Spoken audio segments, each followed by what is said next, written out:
Josh Neighbors, not in a bunker or anything. He's just at the radio station that he works at. Big 12 watch with us. I was concerned when I saw you. Blink 2 times if you need rescuing or something like that. Oh, you do? Oh. Yeah. I do, actually. I do. I really do. Yeah. Josh, last week, college football was a crazy week. All around, upsets all around. But this one in the Big 12, we've got several bye weeks, which, allows us to focus. I do want to talk about one of those teams that's on bye because things have gone awry in Fort Worth. So let's start, before we get into games, with TCU and Baylor. And part of the thing I want to talk about is they're so similar. Like, the only thing that TCU has that's different than Baylor is their school is in a bigger city. Like, that's it. Otherwise, it's almost the same thing. Same size fan base, same kind of support for the program, same kind of fan support, waning and going. It's not Iowa State that just doesn't care. It's a party when there's a game of any kind. They're very similar. And right now, surprisingly enough, they're in very similar situations where Baylor very much has a coach on the hot seat, and Sonny Dykes has entered that chat because the last 2 years have been abysmal after the national championship game. Let's start with TCU. How do you see this playing out if they don't get any better? Yeah, it's difficult for TCU because I guess Baylor too. We know Baylor would probably have a little bit easier time getting out of we know they will, their contract, Dave Aranda. We don't know what the Sonny Dykes extension is, I don't think, because private school. Yeah. So, we saw, totally forgetting Baylor, Mac Rhodes, right, when he was out. And I think on y'all's show and other shows, he said, hey, look, we're going to give Dave one more season, and we're going to see what happens, in 24. Sonny Dykes made a national championship game, so we know he can do it. But there is a lightning in the bottle quality to that. And, they have not found that mixture of personnel, playmaking. Their run game is just terrible. They can't run the ball. And we've seen that, what a killer that is. I think the better teams, it's funny because we talked about this being a pass-happy league, but the last few years, when you think about what teams have won, well, a lot of football is like this, but controlling the line of scrimmage really matters. Think about Pac-12 last year. Washington had a really good offensive line. They did, but it was the offensive line in tandem with the amount of quarterback play and playmaking and whatnot they had. But for the most part, if you're controlling the trenches in a lot of these leagues, that's where you're winning. Florida State did it last year in the ACC. In the Big 12 last year, we obviously saw it happen. Texas was an upfront hammer the entire year, and they were a hammer all the way through the championship game. SEC, that was more of an even trenches matchup, but I thought Alabama did a bit better job in the SEC title game. You kind of get the gist here. And TCU up front just has not been very good. I know with the offense they run, it's a little bit different with what kind of offensive lineman you're looking for, with the Bryles type offenses. It's a little bit more athletic, but a run game is a huge part of that. And if you can't run the ball in that offense, you really are dead in the water, because that offense it's not necessarily designed to throw the ball. They don't want to throw the ball 60 times a game. If you ever watched those, Paul, they know this very well at Baylor. They want to run the ball. They want to be able to control the line of scrimmage. They want to do it at their pace. And TCU can't do that right now. And I think for me also, it was maybe not as big of a swing now as it felt at the time, but hiring Kendall Bryles, bringing in a Bryles to TCU, it's just not worked out that well either. Their defense has been bad too. So, we know where the Baylor situation's heading. I think we can all be pretty honest about that. TCU, I don't know where it's heading, because I think Sonny Dykes can win places, and I've seen him win places. So it's odd to see him consistently now struggle the last 2 years. Okay, so, Josh, this is a weird thing that's happening at Baylor where they are better than they were a year ago. But their problem is that they don't have dogs. They don't have guys who just when you've got to get a first down, when you've got to score this touchdown, when you have to get an interception, when you have to get a sack, those moments just don't happen. I'm not saying the coaching staff has been perfect by any stretch of the imagination, but it is way better than it was a year ago. But if they don't start winning, Dave Aranda's going to get let go because there's no way they're going to be able to sell another year of Dave Aranda to the fans. Well, you're selling the rebuild in the middle of a rebuild, right? Yeah. Like you took a step back and it's like, no, but we're building up, and it's a hard thing to do because, I think, and I always kind of think about Arkansas like this way. I think about how talented and good Taylon Green, the quarterback, looks. And I'm like, man, I just wish I could guarantee that he gets 2 years of Bobby Petrino. Mm-hmm. And like, it sounds great, but like, if you fire Sam Pittman, you're going to have to get rid of Petrino because who wants to inherit the most beloved coach in Arkansas history as a play caller, right? Like, you want to kind of take your own things. And so that's the problem that Baylor's having is are you better? That's a question. And you said the answer is yes. And I believe the answer is yes. But then there's a second question. Okay, are you meaningfully better?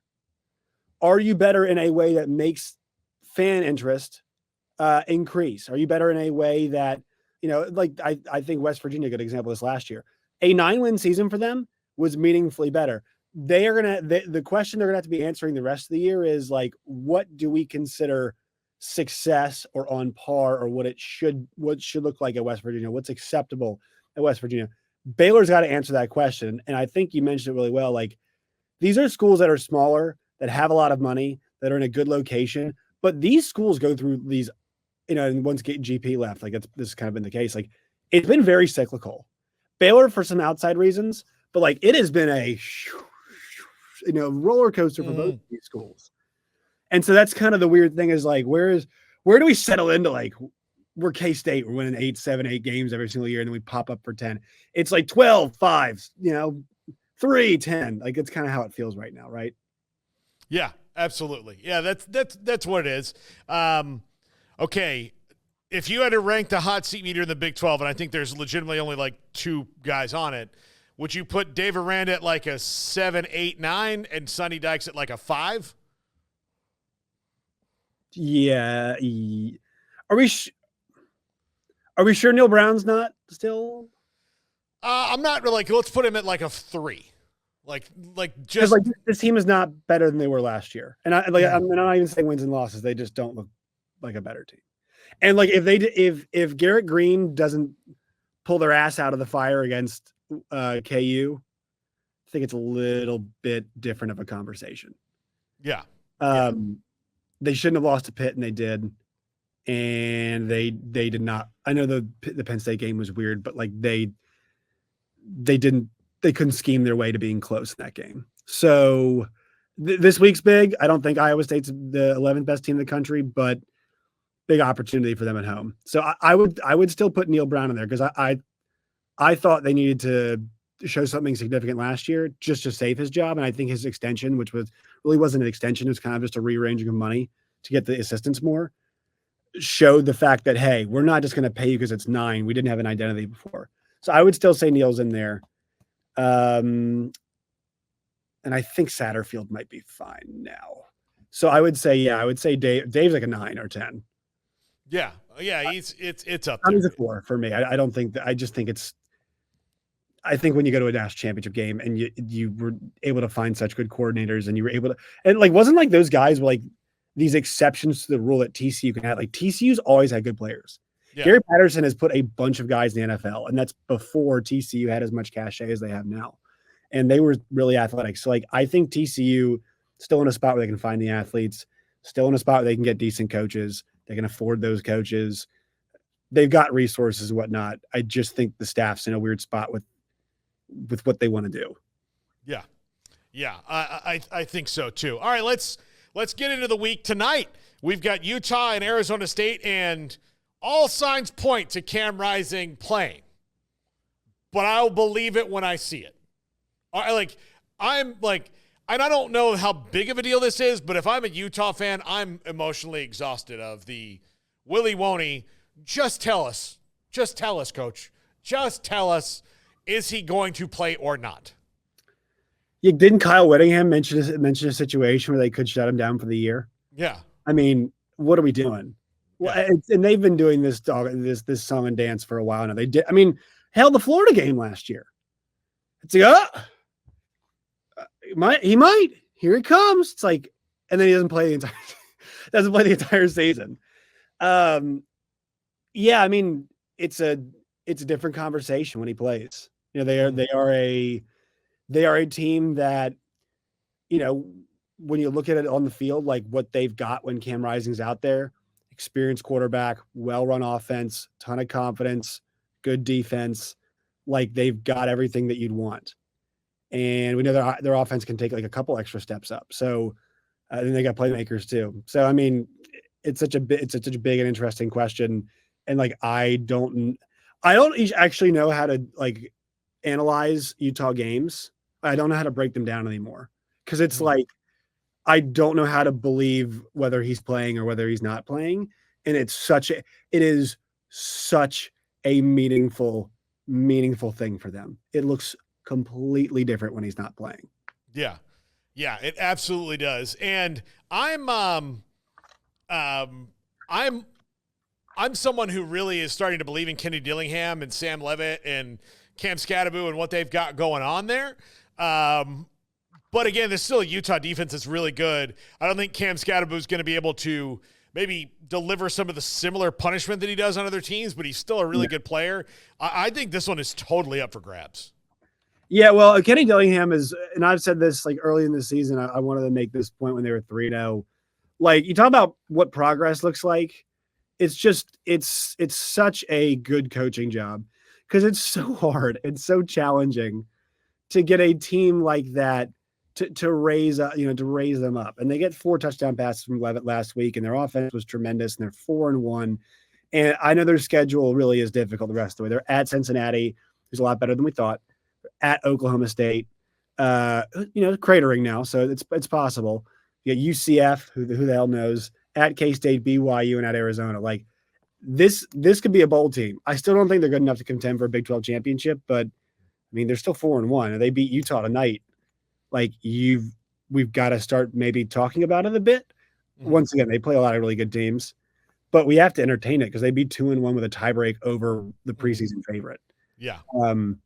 And whether it's rising or not, man, like you just got to beat the team in front of you. And if there's no rising and you get the win, it still counts all the same in the standings. So they're in the hunt. They don't look like it's like BYU. Like BYU ostensibly is in first place, but like it's not a first place team. They've got first place results, but they're not a first place team, in my opinion. No, not right now. Not right now. All right, moving along. Cincinnati and UCF. UCF finds themselves in a must-win game against a very improved Cincinnati team that can score. I'm not totally sure about their defense, but I know Brendan Sorsby has been way better than I think everybody expected, getting the ball over the place. If any of their running backs are back and healthy, this is going to be a problem. UCF the last 2 weeks just has not looked like the team that beat TCU, and, of course, TCU doesn't look very good, as we talked about. This is the only way they stay in the race. If they lose this week, they are ostensibly out of it for the rest of the year, and we can kick dirt on them getting to Arlington when just a month ago I thought this is a team that could really be a player there. What do you think about Cincinnati and UCF? UCF should be 2-3. I mean, they should be 0-3 in the league, or 0-2 in the league. Think about that TCU game. They needed a wild rally to get back into that game and to go and win it. So the Gus bust to me, not saying the wheels are totally falling off, but this is like a very, very Gus Malzahn team. They're super talented. They've got really good skill players, but man, they are effing around, Paul. They are messing around in some of these games. They looked, I mean, like at times a little bit out. Like I pushed around a little bit last week. So I mean, on a game-to-game basis, like who the heck knows? Like this is one of those games where you're talking about betting it. Definitely not. Yeah, kind of a loser leaves town match. Somebody stays alive, but then once again, you kind of realize both these teams from a program standpoint are still newer to the league. And so you're still kind of making that initial climb, which I think takes time. You know, I don't think coming from it's not like they're Utah coming from a Power 5. They're coming from a G5 still. And I know UCF looks a bit different, but it's going to take more time, I think, for their programs to get to this point. So loser leaves town match, but I think eventually they both leave town. One is sooner than the other. Yeah. I agree with you. I think this is really interesting. Arizona lost to Tech last week. BYU, a juggernaut. Like nobody can get them right now in Provo. It's a daytime game, so that's a little bit different, but it's still in Provo. Arizona seems very one-dimensional to me and not great on defense. Now, can this game be kind of a wild one? I think so, but BYU is just like, I don't know if it's this week where they get got. They're going to get got, but I don't think it's this week. Yeah, it kind of tests your this is a great litmus test for them. And Fafita's not been as good as I thought he would be this year, but also like I don't think they're weapons, but outside of they've got the weapon, Tedero McMillan, but I don't think they've got the weapons around him. And I know he's been throwing more interceptions this year as well, but it's been inconsistent for them on the ground game. The opportunity though is going to be there for them because if Arizona turns the ball over, like you could get the snowball effect you got against K-State. I mean, what BYU did in that game was turn turnovers into points. It's very simple. That's how they won that football game. So it's not out of the realm of possibility they do that again against a turnover-prone team. So I think that's kind of the good thing for BYU is like they keep getting these favorable matchups. K-State, young quarterback, great. Turn them over, get it done. Younger quarterback here, but turnover-prone quarterback with Fafita, with the way he's played. All right, you can cover or maybe even let McMillan go crazy, you know? I think in their case, McMillan could beat them because their offense isn't that good. So you just have to make sure you're winning that turnover battle. I'd put some heat on Fafita and see what you can do. And they can get after the quarterback at times, BYU can. So that's the plan for me. But I think the line at 3 is probably about right for what this – because Arizona's got more talent, but BYU has played as better as a team this year. Iowa State and West Virginia. Nobody's gotten Iowa State yet. West Virginia, like you said, we're not really sure how good they are. Now they've lost 2 games to Penn State and they lost to Pitt in a game they should have won, and both those teams are good. So clearly they're not that good, but they're still better than a lot of the teams in the Big 12. But Iowa State's been ridiculously efficient. Is this the week that somebody jumps up and bites Iowa State?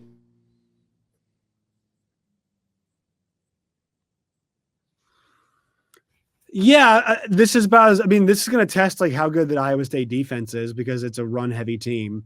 They want to run the ball first and foremost. So we'll get a good test up front for Iowa State to see how up to the challenge that front is. And I think they've just been like so consistent this year about like what they want to do. You know, pair running backs, they've run them pretty well. Offense, the job is to stay on schedule.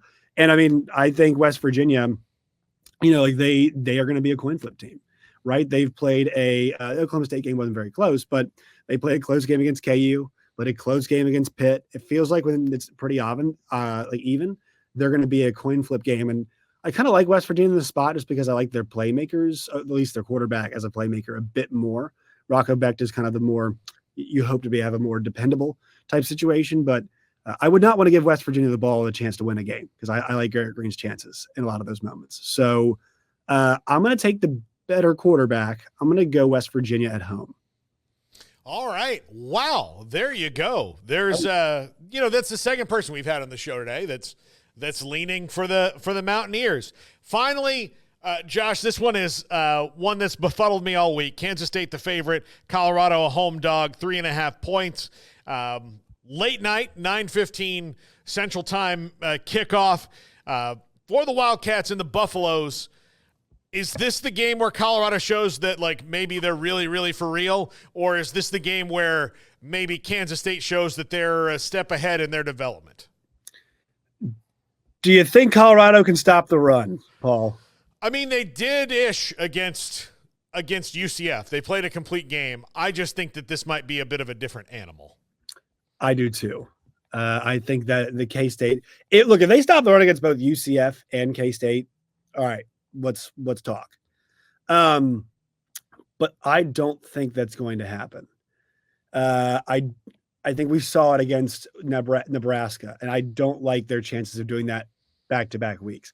Because like if they start doing something in back-to-back weeks that we've known has been a huge problem for them, like I mean, the conversation about Deion changes because all of a sudden it's completely changed. I mean, they've had this knock on them now for 16, 17 games while he's been there, and all of a sudden, like, is it supposed to flip? So I would say that they're probably they're probably not that team. I would say that's my thought, is they're probably not that team. That's why I like K-State in this game. Now, the one thing that Colorado's got is a great trump card in Travis Hunter, and Shedeur has been really, really good this year as well. So K-State's secondary is going to get tested in this game. We'll see how good they are. But if K-State can control pace and limit possessions, then you like their chances. Because if you just make Colorado possessions more stressful on them, I think it's really hard because they can't run the football. And so I think that makes it a bit more of a challenge for them. So I think K-State will be able to run the ball. I like them in this game. I like them a lot too. I think I'm a big Avery Johnson fan. I'm president of the Avery Johnson fan club. I have been for a very long time. So I like what they do. I like what they're like where they're living. So I'm going to pick them. Although if they let Shedeur Sanders out of the well, like it can get crazy, especially when you've got those wide receivers. They do.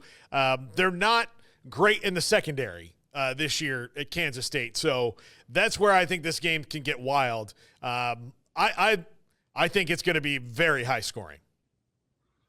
Yeah. And I think regardless of pace, it will be. Is it going to be just a million possessions, turnovers, all that kind of stuff, like high scoring, like, punt block and pick six and, stuff like that? Or is it going to be like a low possession high scoring where it's like, well, the first 5 possessions of the second half were all touchdowns by either team? I think that's my kind of question, is what kind of scoring do we have? Because if K-State's controlling pace and Colorado's playing from behind, not saying they can't, but the problem that you have is, like, I want to be, if I'm in a situation where I am going back and forth with the team, I want the option to slow things down. Mm-hmm. And that the run game gives you that if you can do it. Colorado has not consistently shown that they've got that. And so that's why I'd favor K-State if it is a scoring game, a high scoring game as well. Yeah, I think so. What are your thoughts as we hurtle towards the playoff? We're at the halfway point. Where do you think this league is going? It still, to me, looks like a one-bid league for the playoff, especially given I think the chaos last week in the SEC benefits them as opposed to hurts them, where chaos in the Big 12 hurts them and not benefits them. Yeah, you have to ask, though, like, who's the second team, right? I mean, there's an argument at this point in time that, like, whoever wins the Big 12 might not get a 1 seed, like might not get a bye. I mean, if Boise runs the table and they hammer teams the way they have been, it depends on who the Big 12 champion is and what the record is, but is a 11-2 Big 12 champion, let's just say Utah. I mean, I think they probably get the benefit of the doubt, but what if it's Iowa State? What if it's a team like that? Are they going to get the benefit of the doubt in that situation? So, I mean, I'm not even thinking 2 bids. I think it's a 1-bid league for sure. And it's just because, and I mentioned this too, it's not all the Big 12's fault. 2 of the biggest non-conference games that we had this year, 2 of the biggest, but the 2 that were, non-con games, Baylor and Utah, and then K-State and Arizona. Those were both non-con games. So those teams, which were actually towards the top of the league, didn't get to challenge themselves out of conference because their challenging non-con game was somebody who was in their conference. And for a league it's all jumbled up and mixed up, that's just a huge kind of detraction. You just didn't have an opportunity to score any points in that situation, in my opinion. So, Arkansas's, Oklahoma State's big one was Arkansas. They won the game, but then they've cratered since then, right? I mean, West Virginia has a big non-conference game. They didn't get the job done. KU didn't beat Illinois. So it was a little bit mixture of both. I'd love to have K-State and Utah be able to play teams out of the league that were pretty good. Mm-hmm. They just didn't get the opportunity to do so. And I think that hurts the league. Yeah. What do you think about some of these national games like Red River, Oregon, Ohio State, and all that this week? Like Ohio State, Dan Lanning is not – I mean, he'll be a great coach eventually, but he has not done it yet. And I'm rooting for 2 Big 12 alums, Will Howard and Dylan Gabriel. More partial to Will Howard just because the conversation around Will Howard makes no sense to me. It's like nobody watched him at K-State. They're like – I heard somebody today say, I've heard he's not – he's basically the same level passer as Kyle McCord, not Syracuse Kyle McCord, Ohio State Kyle McCord. I'm like, no, I think he's a little bit better. he's one of those guys where he can throw it all over the field. He's got a good arm. I've heard people say, oh, well, somebody heard today, Dylan Gabriel's more athletic than him. I don't think that's necessarily true. I don't believe that either. So I don't know if people understand Will Howard. And also that offense for Ohio State has been fits and starts. And then last week they kind of opened up the floodgates, and they had done that in the past too. So I like them. I like them at home or on the road, excuse me. Red River, Texas. I think they control the line of scrimmage. I think they get after a young quarterback. Doesn't matter who the quarterback is for OU. It's going to be a young quarterback. So I feel pretty good in that one. And then LSU and Ole Miss at night is you want to talk about a toss-up where weird things might happen. That is the ultimate in that situation. Yeah, absolutely. So, who am I? Oh, LSU and Ole Miss. I'm going to ask you one last one because Garrett, obviously the LSU fan, and needs to hear as many reassuring things as he can, but no one has given him one yet today. Why should we? They can't run the ball and they can't stop anybody. Wrong to say. Although, their passing attack, man, it always gives them a chance to win games. Yeah. And I'm curious to see. I wonder if the LSU defense gets any better. And I know Harold Perkins is awesome, but do you get better because they just didn't know what to do with him? And it's almost like now, you're going to replace it with just guys where it's all right, we just kind of know what we want to do with the personnel. So maybe that makes them a bit better.